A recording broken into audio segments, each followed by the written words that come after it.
Hello everyone, আসসালামু আলাইকুম। এই তো চলে আসলাম আপনাদের জন্য নতুন আরেকটি মাছের রেসিপি নিয়ে।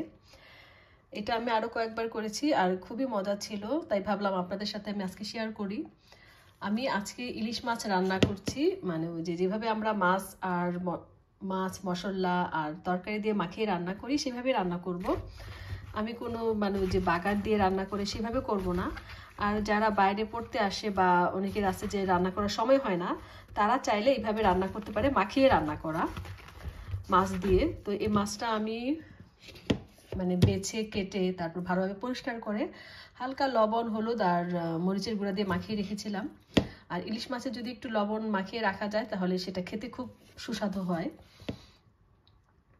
আর চাইলে আপনারা একটু লেবুও দিতে পারেন, তো আমি লেবুর রস দিইনি, কখনো কখনো দিই। তো আজকে আমি এই ইলিশ মাছটা বেশি না, এখানে কয়েক টুকরা, যেহেতু আমার ঘরে কেউ ইলিশ মাছ খায় না, আমারই খেতে হয়, তাই ভাবলাম এটা আমি রান্না করি, মাখিয়ে রান্না করি। তো এই তো আমি আলু আর বেগুন এভাবে স্লাইস করে কেটে নিয়েছি। তারপর আমি দিয়ে দিচ্ছি পেঁয়াজ কুচি আর রসুন কুচি। এটা খুবই মানে সহজভাবে রান্না করা বাট অনেক টেস্টি। এটা আপনারা রান্না করে খেয়ে দেখবেন, ভালো লাগবে। আর যারা অনেকে রান্না করতে ভালো লাগে না বা পড়াশোনার চাপে রান্না করতে পারছেন না বা কাজের চাপে, তারা ইচ্ছে করলেই না এইভাবে রান্না করে খেতে পারেন ঝটপট। তো এখন আমি একটু মরিচের গুঁড়া দিয়ে নিচ্ছি, যে যেমন ঝাল খায় সেভাবে।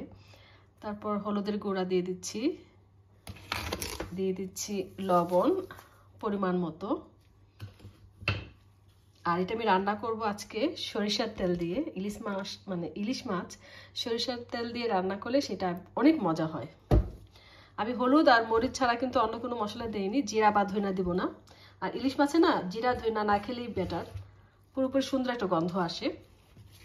এখন আমি এটা মাখিয়ে নিচ্ছি।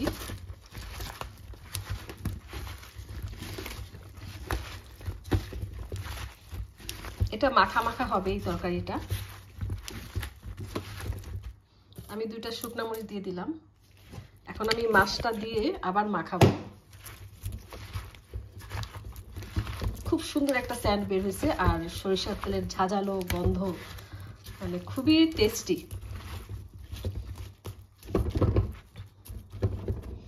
দেখলেন তো কত সহজেই আমি এটা মাখিয়ে দিলাম। এখন আমি চুলায় চড়িয়ে দিচ্ছি আর দিয়ে দিচ্ছি গরম পানি, তাহলে আমার তরকারিটা হতে বেশিক্ষণ লাগবে না। তো এভাবে আমি রান্না না হওয়া পর্যন্ত রাখবো।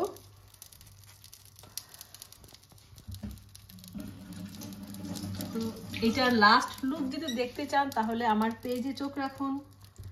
তো এখন এই পর্যন্তই, আল্লাহ হাফেজ।